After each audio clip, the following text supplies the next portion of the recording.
खेड तालुक्यातील लोटे एमआयडीसी परिसरात Supriya life science कंपनीच्या निष्काळजीपणामुळे पिण्याच्या पाण्यामध्ये रसायनयुक्त विषारी सांडपाणी मिसळल्याचा अत्यंत गंभीर आणि धक्कादायक प्रकार उघडकीस आलाय। या दूषित पाणी पुरवठ्यामुळे परिसरातील नागरिकांच्या आरोग्यावर थेट परिणाम झालेला असून लहान मुलांपासून वृद्धांपर्यंत अनेकांना विषबाधेची लक्षणं जाणवू लागली आहेत। आतापर्यंत साधारणतः 10 ते 12 जणांची प्रकृती बिघडल्यानं त्यांना तातडीनं लोटे येथील शासकीय रुग्णालयामध्ये दाखल करण्यात आले।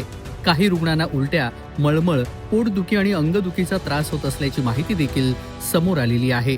बुधवारी 22 एप्रिलच्या सकाळच्या सुमारास लोटे, पीरलोटे, धामणदेवी, नवीन वसाहत, शिवाजीनगर, विठ्ठलवाडी, पोरवाडी आणि खरवली या विविध वस्त्यांमध्ये नळाद्वारे येणारं पाणी अचानक पिवळसर आणि हिरवट रंगाचं दिसू लागलं। या पाण्याला तीव्र रासायनिक वास येत असल्यानं नागरिकांमध्ये एकच घबराट पसरली। काहींनी न कळत हे पाणी वापरल्यानं आणि पिल्यानं त्यांची प्रकृती बिघडल्याचं सांगितलं जात आहे।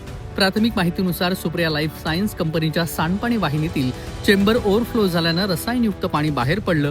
हे पाणी जवळच असलेल्या एमआयडीसीच्या पिण्याच्या पाण्याच्या पाईपलाईनमध्ये जिरपलं आणि थेट नागरिकांच्या घरापर्यंत पोहोचलं। या घटनेमुळे औद्योगिक क्षेत्रातील सुरक्षा व्यवस्थेवरती गंभीर प्रश्नचिन्ह निर्माण झाले आहेत। घटना उघडकीस येताच संतप्त ग्रामस्थांनी मोठ्या संख्येनं कंपनीच्या प्रवेशद्वारावरती धाव घेत निषेध व्यक्त केला आणि कंपनी व्यवस्थापनाला जाब देखील विचारलाय।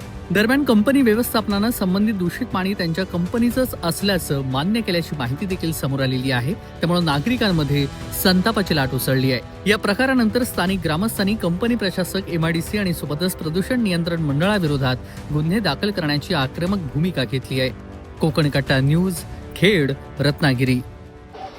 आज सकाळी आम्हाला दूरध्वनीवर माहिती मिळाली तेव्हा आम्ही घटनास्थळाला भेट दिली।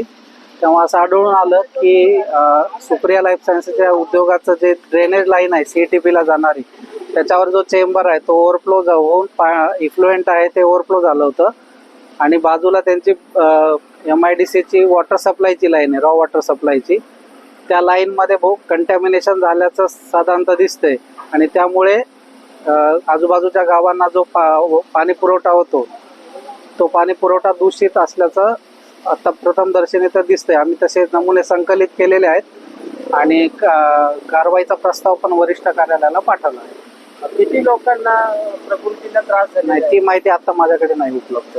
आता पुढचं काय कारवाई आम्ही कारवाईचा प्रस्ताव वरिष्ठ कार्यालयाला पाठवला आहे। ते सॅम्पल घेतलेले आहे, सॅम्पल घेतलं, त्याचा तपासणीचा अहवाल आल्यानंतर त्याच्या अनुषंगाने पुढची कारवाई आपण करू आणि त्याआधीच आपण कारवाईचा प्रस्ताव पण पाठवलेला आहे ओव्हरफ्लो झाला।